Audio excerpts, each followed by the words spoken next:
falar com você sobre a causa emocional da síndrome de Hansen-Hunt, que é esse novo desafio que o astro Justin Bieber vem aí passando nas últimas semanas e que com certeza muitas e muitas outras pessoas no mundo todo vão ter que superar.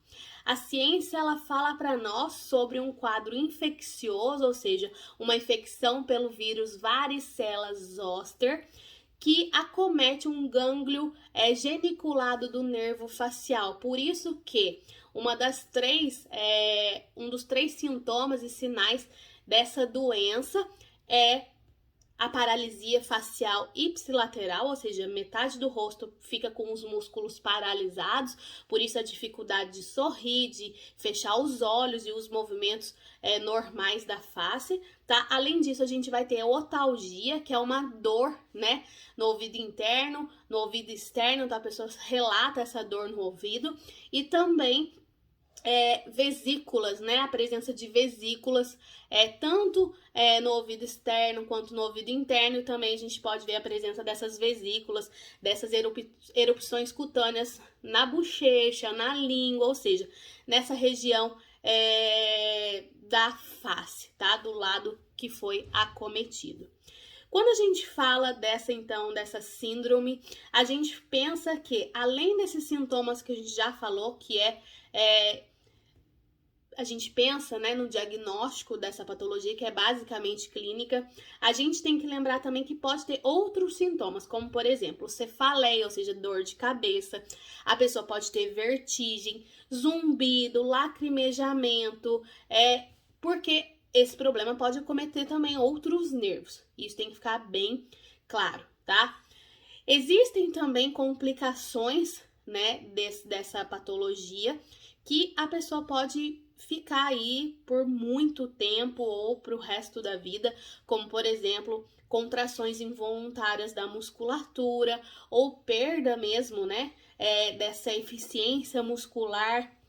E a gente espera que as pessoas possam aí ter o tratamento mais rápido possível para evitar essas complicações. E esse tratamento é multidisciplinar. A gente tem aí a presença de vários especialistas, o oftalmologista, neurologista, o fisioterapeuta, o fonoaudiólogo, né? Porque também pode ter essa complicação da fala, tá? Mas quando a gente não pensa, né, na questão emocional, primeiro eu quero que você entenda o seguinte, que a medicina clássica, ela vai falar pra gente que esse vírus pode ser reativado, né, principalmente se essa pessoa já teve catapora na infância, em qualquer momento da vida, principalmente em quadro de imunodeficiência, quando essa pessoa tem uma queda da imunidade, tá? É preciso que a gente entenda o que pode levar a essa queda de imunidade, que a própria ciência e o próprio estudo dessa síndrome nos fala, que simplesmente nos diz sobre estresse fisiológico. O que pode levar a estresse fisiológico? Então, a desnutrição. Ou seja, eu não tô falando aqui que é uma pessoa que não se alimenta, mas pode se alimentar mal, né? A gente pode falar aí de estresse emocional. A gente pode falar de uma pessoa que pode estar em tratamento por uma outra doença, como quimioterapia, que também vai ter esse comprometimento imune. A gente pode falar de outros quadros infecciosos, enfim, a falta do sono, tudo isso pode deprimir a nossa imunidade, a nossa capacidade, né, de equilíbrio biológico, tá? Então a gente precisa pensar sobre isso. Então, quando a gente olha o ser humano, a gente tem que olhar em todas essas vertentes, né? Como eu sempre falo aqui com vocês. Mas, quando a gente fala, então, de quadros infecciosos, eu vou lembrar aquela frase do próprio, de quem, né, desenvolveu a teoria microbiana, que fala sobre os vírus não são nada, os micro-organismos não são nada, o terreno é tudo. Isso significa o quê? Que o grande problema não é o vírus, é o que está acontecendo com o ser humano para permitir que o vírus, né, ou o micro-organismo, eu não vejo mais dessa forma, mas eu tô colocando aqui para vocês, tá?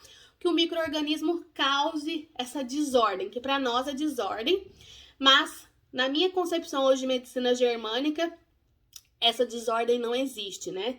Tudo que acontece com o nosso corpo tem um propósito biológico, né? E a gente fala, principalmente nessa síndrome, sobre uma paralisia facial, então, né? Essa paralisia facial, ela nos remete, quando a gente tem, tanto na paralisia de Bell, que é uma questão mais suave de paralisia facial, quanto a síndrome de Hansen-Hunt, a gente fala sobre a nossa face, gente, ser muito a nossa identidade. Então, sabe aquela frase que a gente fala assim? Eu tenho cara de bobo? Eu tenho cara de idiota? É basicamente isso, o conflito emocional que está relacionado a qualquer paralisia facial, né? Então a gente pode falar aí de ter sido exposto, ter sido ridicularizado, ter sido feito de idiota. Entendam num termo bem chulo que eu tô colocando aqui pra vocês, gente. Mas esse é o sentimento da pessoa. Eu fui feito de bobo, né? Esse é o conflito biológico. Então, ele está vivenciando este conflito. O conflito de ter sido ridicularizado, exposto, enfim. Alguma coisa envolvendo essa questão da face, né? A gente fala muito sobre isso. Tá? Além disso, como afeta também a questão do ouvido, a gente pensa que pode ter sido alguma coisa que ele escutou e não gostou, né? Eu não acredito que eu tô escutando isso, eu não gostaria de ter escutado isso. É como se ele tivesse essa questão da fala fizesse com que ele tivesse perdido a identidade, essa questão de, como a gente falou, feito de idiota, perda de status, né? Tudo isso pode levar a essa questão que eu tô falando aqui pra vocês. Então, essa questão emocional, a perda da face, a perda da dignidade, a nossa face tem muita relação com isso, né?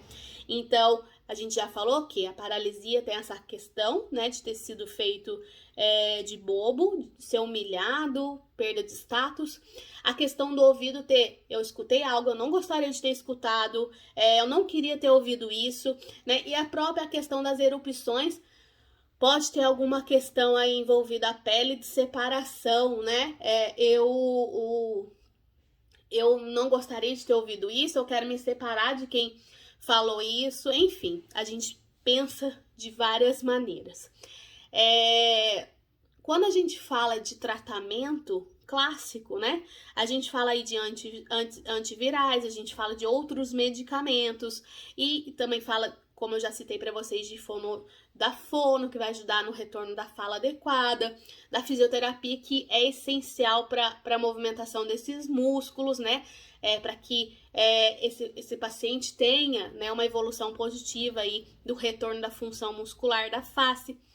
Mas é preciso que a gente leve também a consciência de que existe muito mais do que a gente pode observar, né?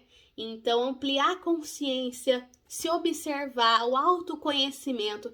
A gente está passando na nossa vida por situações tão delicadas, onde a gente se sente mesmo feito de bobo, né? Feito de idiota, a gente se sente humilhado, às vezes dentro do nosso trabalho, dentro da nossa família, tudo isso a gente precisa ter consciência para poder nos ajudar, né?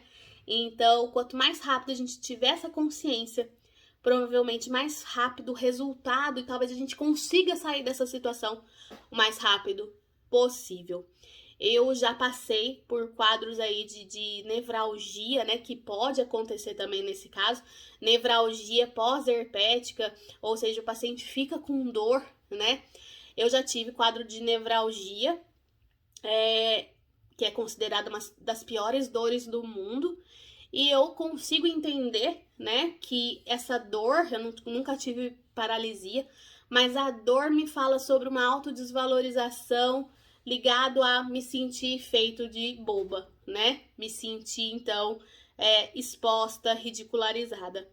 Todos nós temos sentimentos, todos nós somos seres humanos e a gente busca o conhecimento para se tornar sábio. E a sabedoria vai fazer com que a gente permita menos, né, que o mundo à nossa volta nos afete.